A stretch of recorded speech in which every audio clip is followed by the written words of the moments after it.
Boker Tov. Today's daf yomi is Bava Metzia daf Kuf Zayin 107. And we're going to start on the bottom of 106b with the Mishnah at the bottom of 106v.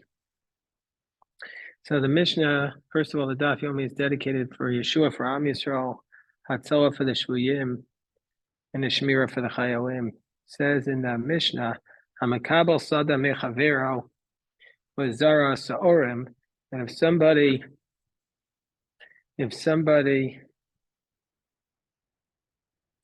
rented out a field from his friend, and his goal was to plant barley, he said, "I'm going to plant barley."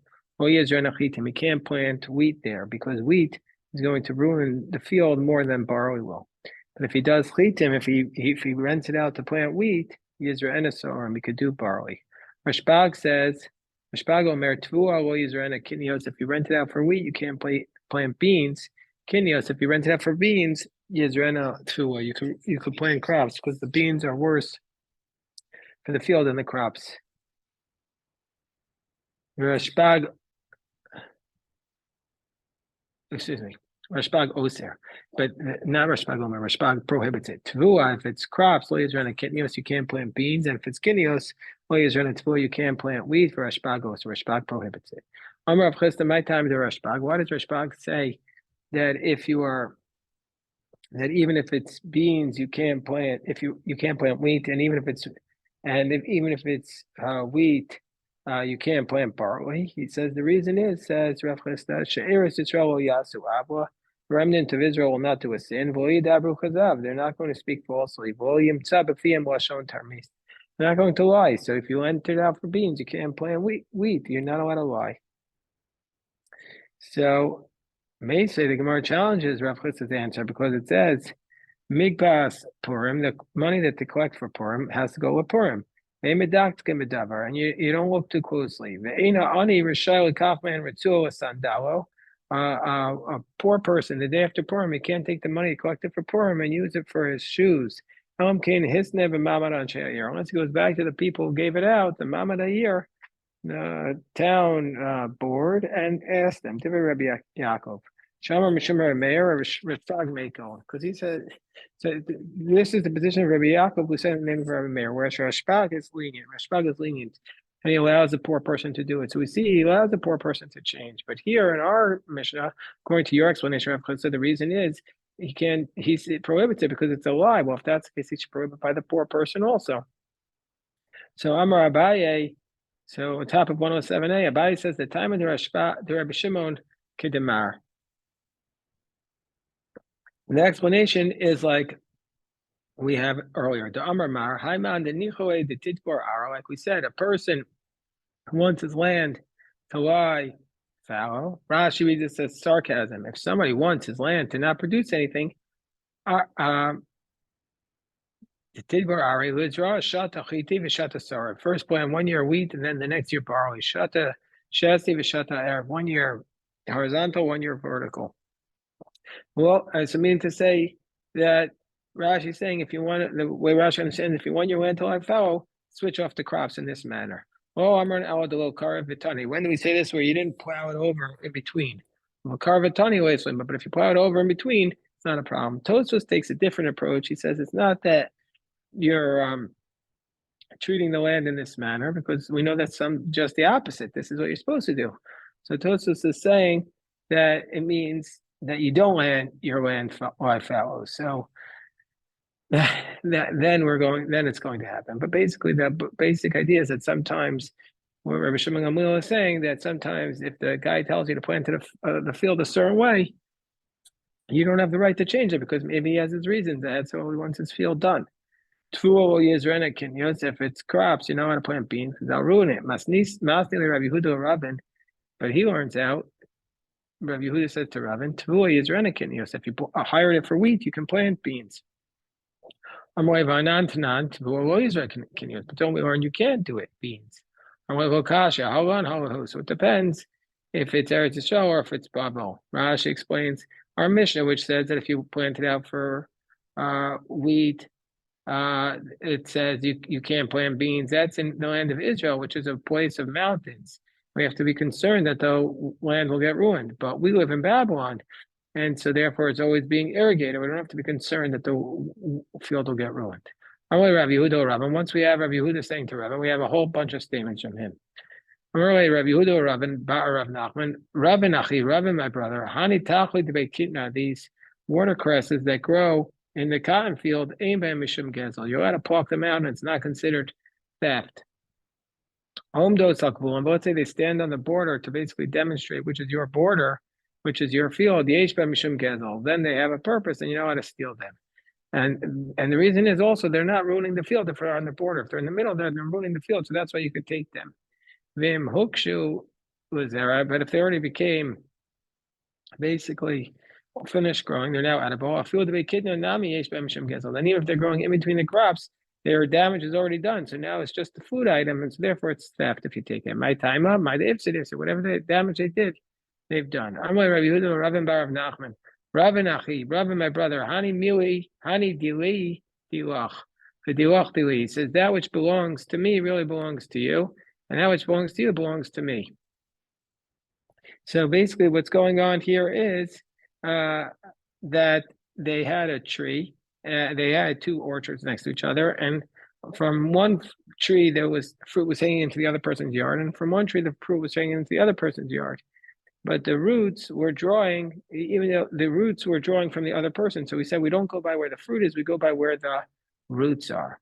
Nahog b'nei Metzia. So and this law is according to the practice of the border. Two fields who have two people who have fields next to each other. So it's the same idea that the trees that go to one belong to this one, and the trees that go to the other one belong to the other one. Meaning to say, we follow the roots. That if the roots go into this field, then the fruits belong to him. We follow after the roots, not after the tree. Because we say if there's trees on the border, go where the roots are. And Shmuel says you divide it. Like March brings a bride to challenge Rav. It says you split it like Shmuel. You have to the Rav, and it's a refutation of Rav. So Shmuel the Rav. So Shmuel comes along to defend his bar plukta. He comes along to defend Rav. He says, so he says, no, basically the whole roots are going into both places. So you have to split it. Well, what's the chiddush? No, it's where all the fruits are going onto one side, and so therefore, but still, since all the roots are on the other are split, we split it. Gemara says, so still, what's the chiddush? So he said, you might have said, you take your half and I'll take my half. Meaning to say, you might have said, why do you divide it like this? According to the width of the field, divide the tree. Meaning to say, if the field is going from east to west, you divide the tree from north to south. I might have thought to divide like that, so we say we split the fruits. Meaning to say, you might have said that the owner of the second field can say, why did you see to divide this field according to the length? You could so that the fruits only belong to you. You could divide the tree according to the width, so that we get both of them.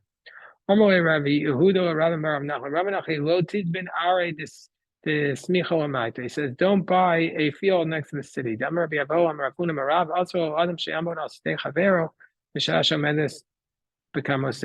you're not allowed to stand by your friend's field when the crops are fully grown. Because of is this really the case? Then Rabbi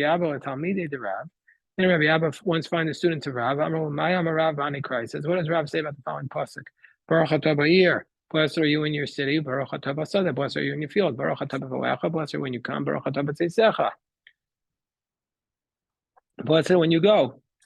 Blessed are you in your city. That your house should be next to the synagogue. Blessed are you in the field. that your assets should be next to the city. So this is difficulty for Rav, because Rav seems to is contradiction in Rav. Here he says your assets should be next to the city. But we'll first finish the statement to Rav. Baruch atah b'volecha, blessed are you when you come. Shelo timsa ishtecha safek nida b'shas. Shelo timsa ishtecha safek nida b'shas b'yatzcha min haderech. That you should not have your wife be a questionable nida at the time when you come back from the road. Baruch atah b'tzeisecha, blessed are you when you go out. Sheyutzeh emecha kamosla. That your offspring should be just like you. Amar Rabbi Yochanan, well, Amar Hachi Ella. Rabbi Yochanan said that that's not what the pasuk means. So that's not what Rav said. That's not the way Rav darshan the pasuk. Ella, this is what Rav said. Baruch atah ba'ir she'ah beis hakisei samach l'shulchan amecha. What does it mean? Blessed are you in the city? That your toilet should be next to your table. Aval beis haKnesses. Well, but he didn't say anything about your synagogue near your house. Rabbi Yochanan follows his logic. Damar schar psios yesh. Rabbi Yochanan said that you should have, you get the reward for walking to the synagogue. This reminds me of the Gemara in Ksuvos, in Sota Chafez, where there was a widow in the town of Rabbi Yochanan who walked farther to get to the synagogue. She got the reward for walking. Baruch atah b'sadeh, blessed are you in the field. Sheyu nechasecha mishalashin. It means that your assets needed to be divided up. Shlish b'tvuah, shlish b'zesim, shlish b'kfanim. Diversify. 1/3 wheat, 1/3 olives, 1/3 grapes. Baruch atah b'volecha, blessed are you when you come. Baruch atah b'tzeisecha, blessed when you leave. Shetei yitziasa min ha'olam. Your departure from the world should be kibiyas ha'olam, just like you come into the world. Ma biyas ha'olam b'lochait, just like when you come into the world, you had no sin. So too, when you depart from the world, there should not be any sin. So we see from here that according to one source, Rav says, don't buy anything near the city because it could be an ayin hara. And according to the other source, Rav is saying that you're blessed if you have your assets near the city. So the Gemara says, Lo kasha. It depends if you have hedges around your crops. If you have hedges around your crops, that's okay. But if you don't have hedges around your crops, then it's going to be an ayin hara. So what do we do with the fact that pasuk says since we're talking about Rav says that there should be an ayin hara? It says it says in that passage, it says Hashem will remove from you. It says in Parashas V'Eschanan, Hashem will remove from you any sign of illness. Amar Rav zu ayin. This refers to an ayin hara. Rav l'tamei Amar the Rav. Because why? The Rav salko bei kavre. Rav went to the cemetery, and what did he do when he got there? Avad ma'ida avad. He did what he did. What did he do in the cemetery? Rashi says he knew how to say special prayers on the graves and to understand why each person died, whether he died properly in his proper time or through an ayin hara. So when he was there, Amar Tisha Matisha Ba'ayin Ra'av Echa B'derech Eretz. He said 99% died from an evil eye and one died normally. Shmuel Amar Zeh Ruach. Shmuel says, no, what this means, says Shmuel, the thing that causes, what does it mean, kol choli? Hashem will remove all illness. It means Hashem will remove the wind that blows on people. Shmuel Tamei Damar Shmuel Hakol Beruach. Everybody dies because the wind comes on them. Well, Shmuel Ha'ikaru Gemalchus. What about all the people who die from execution? Right, Rahman al-Itzlan. So the Gemara explains. Hanach Nami Ulav Zika Avdu Sama V'Chaya. He says we're not for the wind. Then they could bring a medicine and heal these people. Rav Chanina Amar Zutzina. When it says Hashem will remove all illness from you, it refers to cold. Everything comes from heaven, except for this cold wind. It says they're cold wind on a crooked path. The one who guards his soul will distance himself from them. Rabbi Yossi Bar Chanina Amar Zut Soa. When it says that shall remove from you all illness, it refers to the excrement that comes out of body. That the excrement of the nose and the ear, most of them are bad, but some of that, a little bit of it is good. Rabbi Elazar Omer, that what does this pasuk refer to? Zumara refers to bile from the gallbladder. Zumara, this illness is the gallbladder.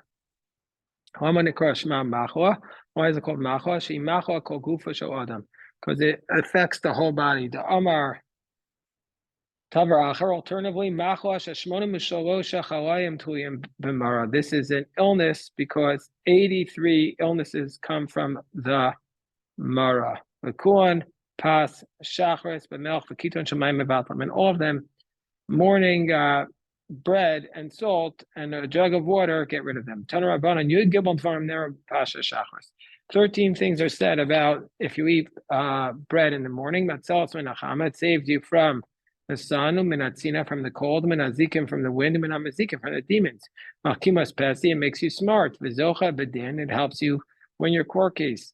Lomod Torah, it helps you study Torah. Ulamid, to teach it. Udvarim Nishmain, and your words will be heard. V'talmudo miskayim, your studies will endure. Biyado v'eim v'saro mala havel, you won't sweat too much. V'niskak ishto, you'll have a good relationship with your wife. And metavel isha acheres, you won't desire another woman. V'oreges kina shem ne'meyayim, and it'll kill the parasites in your stomach. V'yesh omer af motzias akina umachnes es ha'ava, and will also get rid of your jealousy and bring in your love. Amroi Rabba or Rabba Bar Mari, where do we see this idea? Shitin Rahiti wrote, Velo Matul Gavra. So how do we know this matter? Because it says that 60 people will run and they won't catch a man, the mitzafra karach, who ate bread in the morning. Get up early and eat breakfast in the morning in the summer on account of the heat, in the winter on account of the cold. And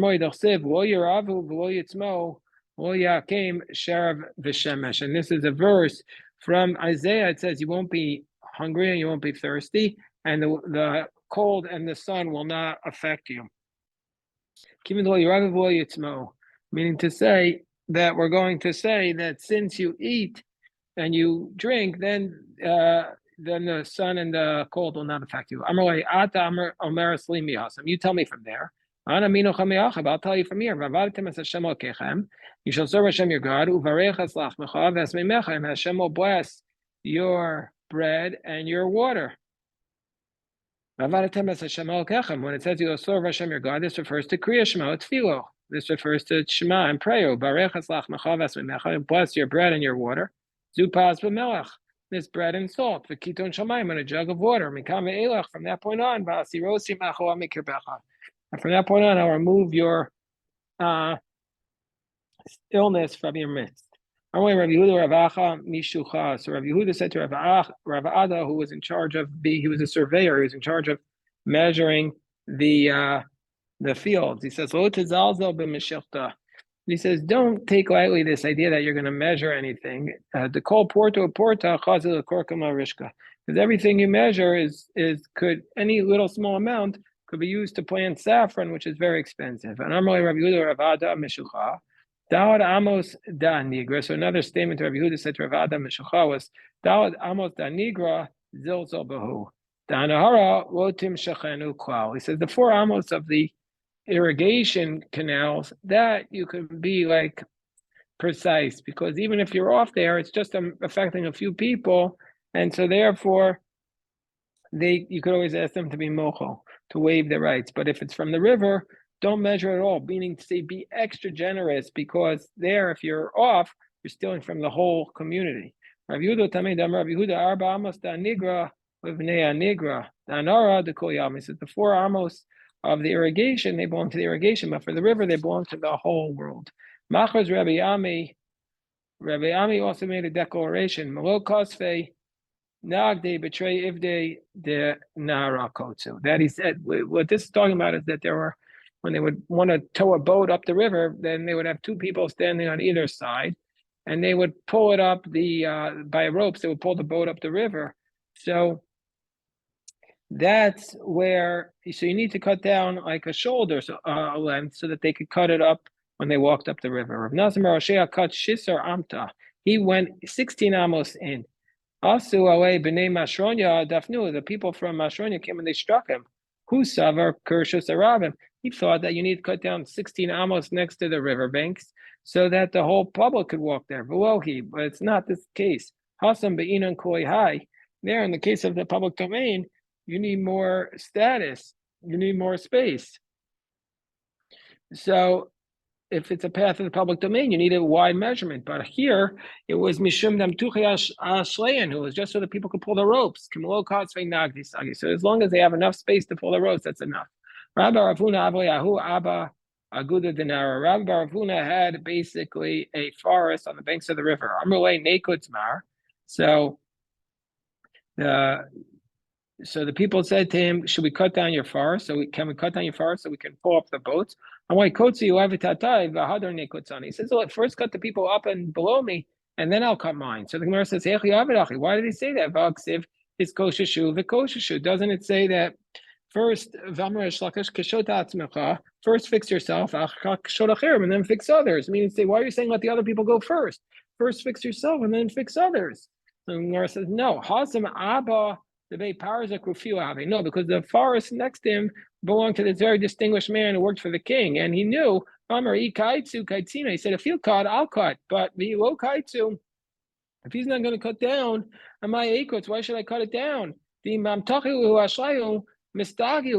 to say, if they're able to, meaning to say the whole point of cutting down the trees was so that they could pull it up the river. But if he's not going to cut it down, that's not going to make a difference. If he's not going to cut it down, then it doesn't make a difference for me to cut.